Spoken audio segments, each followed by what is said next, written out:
El candidato que gane no la tiene fácil, porque tiene un país dividido.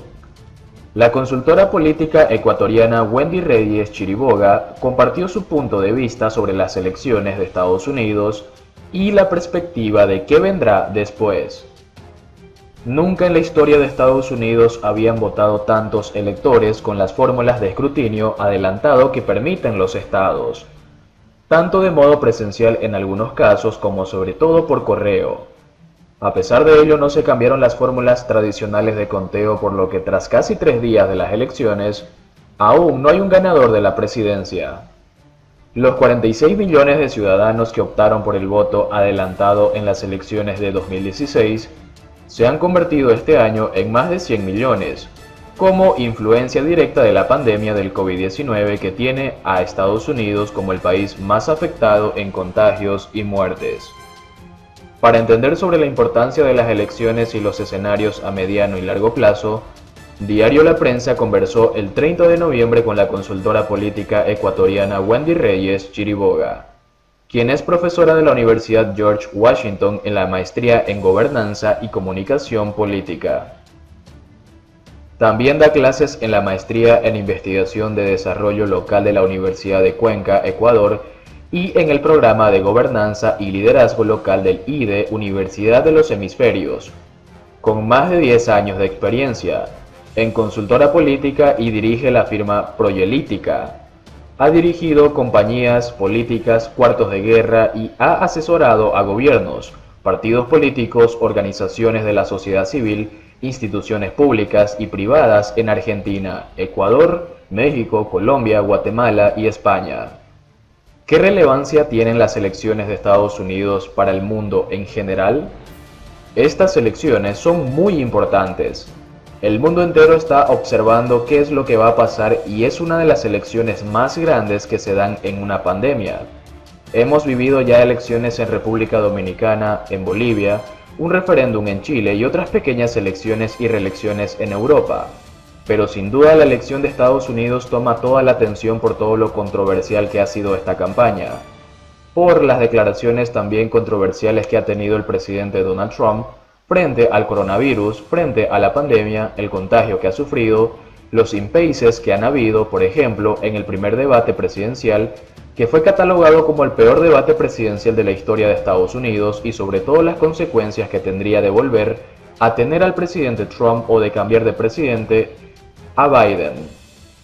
Creo que para América Latina es muy importante. China también lo está mirando con atención. Entonces creo que es un momento bastante crucial en medio de una pandemia, el uno que de los países más importantes del mundo esté pasando una campaña tan polarizada como es la que hemos visto en este momento en Estados Unidos. Precisamente esta parte, que el primer debate fue desastroso y que en el segundo se vio una mejoría notable, ayudó a las personas que estaban indecisas a tener claro a quién elegirían. El segundo debate fue un debate más moderado, más respetuoso y un poco más coherente. De hecho, la moderadora tenía la posibilidad de apagar los micrófonos de los candidatos en casos de interrupción, y esto también ayudó mucho.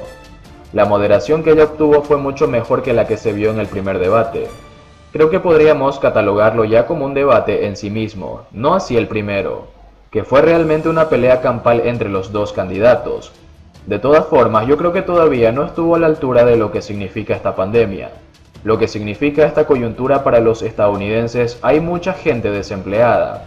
La crisis del coronavirus ha sido muy fuerte y el sistema político en general en Estados Unidos ha perdido bastante credibilidad en este último tiempo. Entonces creo que todavía existieron dudas. Todavía no se respondieron todo lo que los estadounidenses quisieran en ese debate. Sin embargo, creo que ya algo se pudo ver de las posiciones de los dos candidatos con un montón de claridad. Todavía hubo acusaciones uno a otro, pero de todas formas se pudo escuchar ya las posiciones. Trump ha insinuado que si pierde las elecciones es porque se hizo fraude e incluso ha cuestionado el voto por correo. ¿Qué consecuencias tienen estas declaraciones dentro y fuera de Estados Unidos? Sí, la verdad que es la primera vez que vemos que un presidente de los Estados Unidos dice que el voto por correo podría ser fraudulento. Y esto lo que ha generado es mucho análisis de expertos que dicen que finalmente el voto por correo es una institución que está en los Estados Unidos desde hace mucho tiempo y nunca se ha cuestionado. Se trató de hacer grupos de expertos y no ha habido una conclusión que encuentren una evidencia de posible fraude, como es lo que está diciendo el presidente Trump. Pero estas teorías tan fuertes de la conspiración, digámosla así de alguna forma, ha sido una posición que se ha puesto en debate no solo en los Estados Unidos, sino a nivel del mundo. ¿Cómo un presidente de los Estados Unidos puede decir eso antes de que la elección y decir que no va a aceptar estos resultados? Esto me parece bastante complicado, bastante controversial, pero como digo, los expertos y los estudios que se han hecho no se han concluido que exista evidencia contra esto. De hecho, plataformas como Twitter y como Facebook, cuando él anunciaba el posible fraude en el voto anticipado, le pusieron una alerta. También hemos visto cómo el tema de las fake news ha sido parte de esta campaña y hemos visto también posiciones de esta plataforma como Twitter y Facebook, que han puesto alertas a pronunciamientos, a tweets o a posts en Facebook del presidente y de la Casa Blanca. Esto no lo habíamos visto en la historia de la humanidad y es algo que va a ir pasando también en Latinoamérica, porque las fake news ha sido parte de esta campaña y está siendo parte de la política en todo el mundo. Entonces también tenemos que analizarlo con atención y como un gobernante y un político está utilizando también tal vez esa información imprecisa para generar que, en este caso, no voten anticipadamente. Eso valdría. Me imagino que es lo que él quería, o alertar que si perdía, esto no valdría. Pero es cuestionable y es tan cuestionable como para que las plataformas como Facebook y Twitter tomen acciones en el tema. Y es muy cuestionable porque hemos estado hablando de la democracia más grande del mundo y estamos todos preocupados porque si eso pasa ahí puede ser como que se contagia a otros países este tipo de acciones que van en contra de lo que esperaríamos de un líder mundial, de un gobernante y de la política en sí misma. Trump lleva meses dando amenazas sobre qué hará en caso de perder y justo eso de adelantarse al resultado de las elecciones. ¿Cuál es su intención? Si esto sería realmente un caos no solo democrático, sería un caos jurídico, un caos legal, un caos político mundial. Si esto llegase a suceder, lo que nosotros creo que desde el otro lado estamos esperando es que no estén los resultados tan ajustados. Finalmente entendemos que el voto en Estados Unidos es una votación indirecta, no es una votación directa. Es decir, también va a depender mucho de cómo los colegios electorales presenten resultados. Porque por un lado sí están estos votos anticipados, pero esta es la votación de la ciudadanía. Esta votación de la ciudadanía tiene que reflejarse en cada estado dependiendo de cómo va a votar el colegio electoral. Finalmente el colegio electoral es el que decide el voto. Tenemos 538 votos de colegios electorales y para ganar, el candidato necesita la mitad más uno, es decir, 270 votos de los colegios electorales. Yo creo que ahí está la clave, yo creo que ahí va a ser, si es que realmente está claro, estos resultados para el ganador. Creo que no va a haber tanto caos pese a las tan anticipadas declaraciones que ha dado el presidente Trump. Esperemos que esto no sea tan justo y que la persona que gane tenga los votos necesarios y que todo siga la ley, porque esto realmente nos afecta a todos. O sea, no solo a los estadounidenses en general, sino a las democracias de todo el mundo, ver que un tema así se presente, ¿no? Biden ha prometido $4.000 millones en el caso de Centroamérica y también ha recalcado que en sus 8 años vicepresidente visitó 16 países de Latinoamérica, más que cualquier otro presidente o vicepresidente de ese país. En tanto, en los 4 años de Trump solo ha visitado Buenos Aires en 2018 para que la cumbre del G20, pero al final, ¿importa el conocimiento que tenga el candidato sobre América Latina?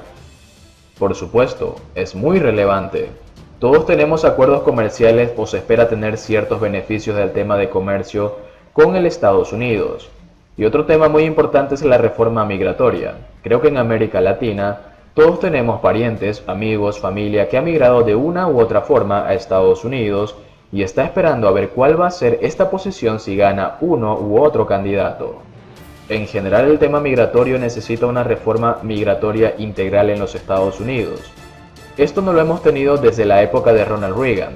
Solo se han hecho reformas parche, pero sí es algo que va a marcar muchísimo las relaciones con América Latina, el hecho de que, ¿qué es lo que van a resolver?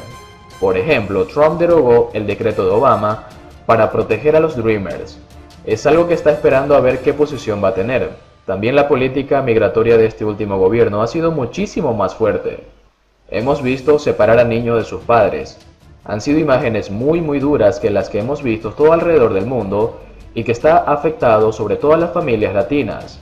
Entonces, por supuesto que es importante para América Latina quién vaya de presidente y qué es lo que va a pasar con las relaciones que tenga el que gane con América Latina.